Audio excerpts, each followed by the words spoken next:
اس وقت فلسطین کا مسئلہ اپنے عروج پر ہے، اور یہ ہاؤس سے میں قرارداد بھی پوچھنا چاہتا ہوں، کیا آپ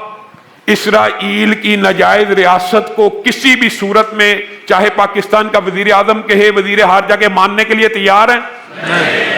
یہ ہاؤس، جمعیت اہل حدیث کا نمائندہ ہاؤس، اس قرارداد کو منظور کرتا ہے کہ جو شخص بھی اسرائیل کی ریاست کو جائز قرار دینے کی کوشش کرے گا، لیجیٹیمیٹ قرار دینے کی کوشش کرے گا، اس کو آئینی، قانونی یا اخلاقی ریاست قرار دینے کی کوشش کرے گا، جمعیت اہل حدیث اور پاکستان کے کروڑوں اہل حدیث اس کو مسترد کریں گے۔ اس بات کی تائید کرتے ہیں؟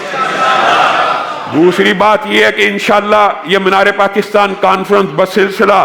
دفاع حرمین شریفین کے ساتھ بسلسلہ دفاع مسجد اقصی بھی ہوگی، اور حکمرانوں کو یہ پیغام دیا جائے گا، آپ جو مرضی لالی پاپ اور سنہرے خواب مسلمانوں کو دکھا دیں، ہم اسرائیل کو جائز ریاست نہیں مانیں گے، ہم اسرائیل کو مقبوضہ فلسطین تو مان سکتے ہیں، جائز قانونی ریاست نہیں مان سکتے۔